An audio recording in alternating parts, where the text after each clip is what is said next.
আমার প্রিয় ছাত্রছাত্রীরা, বর্ধমান বিশ্ববিদ্যালয়ের বিএ সিক্স সেমিস্টারের পরীক্ষা শুরু হয়ে গেছে 2024-এর সিক্স সেমিস্টারের ডিএসসি 1B পরীক্ষাটা আছে সম্ভবত 24 তারিখে। তো যাই হোক, প্রবন্ধ এবং নাটক উভয়েরই সাজেশান আমি দিয়ে দিয়েছি, ছোট কোশ্চেন বা বড় কোশ্চেন। আর গত বছরের কোশ্চেনের আলোচনাটাও আমি করে দিয়েছি। তো আজকে যেটা আমি দিলাম সেটা হচ্ছে 2022 সালের কোশ্চেনটা।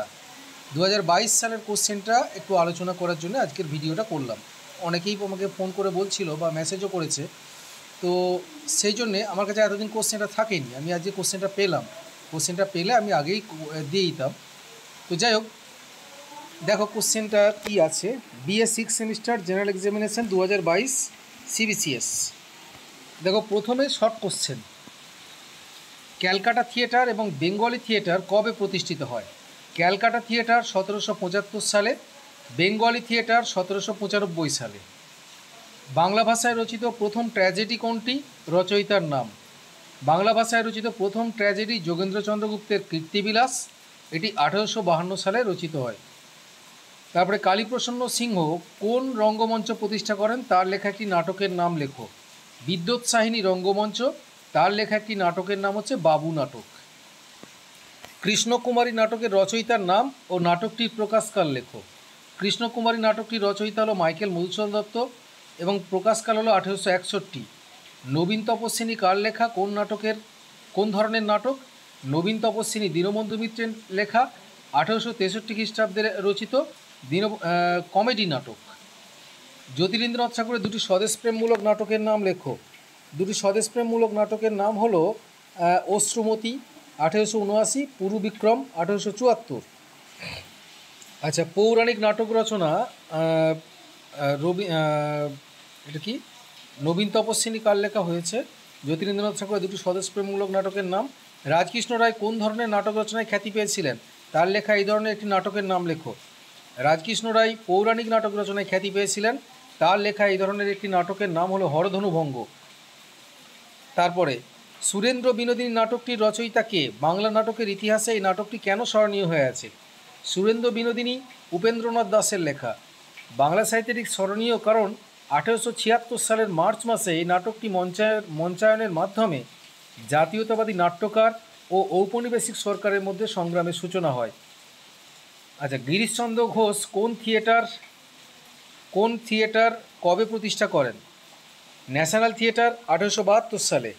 অমৃতলাল বসু দুটি সামাজিক কমেডির নাম। খাস দখল, নবযৌবন। আচ্ছা, রবীন্দ্রনাথ ঠাকুরের দুটি নাটক 19 শতকের দুটি নাটক প্রকাশকাল সহ। রাজা ও রানী 1889, বিসর্জন 1891। তারপরে বলেছে বেলগাছিয়া নাট্যশালা ও জোড়াসাঁকো নাট্যশালার প্রতিষ্ঠাকাল। বেলগাছিয়া নাট্যশালা 1858, জোড়াসাঁকো নাট্যশালা 1854। তারপরে প্রকাশকাল সহ গিরিশচন্দ্রের দুটি প্রহসনের নাম। বড়দিনের বকশিস 1893, সভ্যতার পাণ্ডা 1883। আর তারপরে ভদ্রার্জুন কার লেখা নাটক? এর প্রকাশকাল। ভদ্রার্জুন তারাচরণ শিকদার, প্রকাশকাল হলো 1852। মাইকেল মধুসূদন দত্তের একটি ঐতিহাসিক নাটক ও একটি প্রহসনের নাম প্রকাশকাল সহ লেখো। ঐতিহাসিক নাটক কৃষ্ণকুমারী 1861 সালে প্রকাশিত হয়, আর প্রহসন একে কি বলে সভ্যতা 1860 সালে প্রকাশিত হয়। দেখো, এই হলো শর্ট কোশ্চেনগুলো। তারপর দেখো 5 নম্বরে কোশ্চেন, নাট্যকার রামনারায়ণ তর্করত্ন সম্পর্কে সংক্ষিপ্ত টিকা। বাংলা নাটকের ইতিহাসে হেরাসিম লেবেডেবের নাম উল্লেখযোগ্য কেন? আলোচনা করো। দেখো, হেরাসিম লেবেডেবের নাম উল্লেখযোগ্য কেন, এই প্রশ্নটা যদি তোমরা ওই বাংলা নাট্যমঞ্চের উদ্ভব, বাংলা নাট্যমঞ্চ প্রশ্নটা লিখে দিয়ে আসো, তাতেও কোনো অসুবিধে নেই। আচ্ছা, নাট্যকার হিসেবে মনমোহন বসুর কৃতিত্ব আলোচনা করো। প্রহসন রচনায় দীনবন্ধু মিত্রের কৃতিত্ব।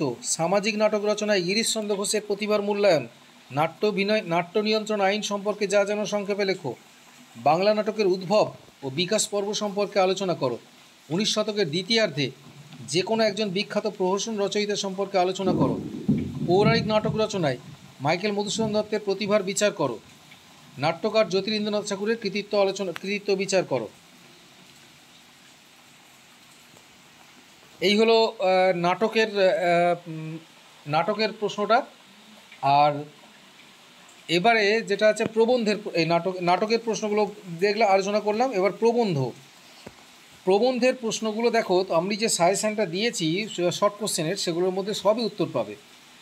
রামমোহন রায়ের দুটি সংস্কৃত থেকে অনুদিত গ্রন্থের নাম, তত্ত্ববোধিনী পত্রিকা কার সহায়তায় এবং কার সম্পাদনায় কত খ্রিস্টাব্দে প্রকাশিত হয়, অক্ষয় কুমার দত্তের দুটি পাঠ্যপুস্তকের নাম লেখো, প্রকাশকাল সহ বিদ্যাসাগরের লেখা দুটি মৌলিক প্রবন্ধ গ্রন্থের নাম লেখো, প্যারীচাঁদ মিত্র সম্পাদিত পত্রিকাটির নাম কি, এটি কবে প্রকাশিত হয়, মহর্ষি দেবেন্দ্রনাথ ঠাকুরের জীবনচরিতের নাম কি, এর প্রকাশকাল কত, শিবনাথ শাস্ত্রী দুটি প্রবন্ধ গ্রন্থের নাম লেখো, বিজ্ঞান রহস্য কার রচনা, গ্রন্থটির প্রকাশকাল উল্লেখ করো, বঙ্কিম সমসাময়িক দুইজন প্রাবন্ধিকের নাম লেখো, পরিব্রাজক কার লেখা, রচনাটি প্রথম কোন পত্রিকায় প্রকাশিত হয়, মীর মোশাররফ হোসেনের দুটি প্রবন্ধ পুস্তকের নাম লেখো, স্বর্ণকুমারী দেবীর লেখা একটি প্রবন্ধ গ্রন্থ প্রকাশকাল সহ লেখো, প্রবন্ধ কাকে বলে, এর যে কোনো দুটি বৈশিষ্ট্য লেখো, পঞ্চভূত কার লেখা প্রবন্ধ গ্রন্থ, গ্রন্থটি প্রথম কবে প্রকাশিত হয়।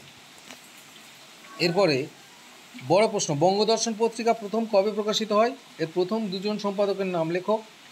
এবার দেখো 5 নম্বরের কোশ্চেন, বাংলা প্রবন্ধ সাহিত্যে বিবেকানন্দের অবদান, সামাজিক প্রবন্ধ রচয়িতা হিসেবে ভূদেব মুখোপাধ্যায়ের কৃতিত্ব, 19 শতকে রচিত রবীন্দ্রনাথ ঠাকুরের প্রবন্ধ গ্রন্থগুলি সম্পর্কে সংক্ষিপ্ত আলোচনা করো, প্রাবন্ধিক দেবেন্দ্রনাথ ঠাকুরের মূল্যায়ন করো, রামমোহন রায়ের প্রবন্ধের ভাষারীতি সম্পর্কে আলোচনা করো, রাজেন্দ্রলাল মিত্রের প্রবন্ধের বৈশিষ্ট্যগুলি সংক্ষেপে আলোচনা করো।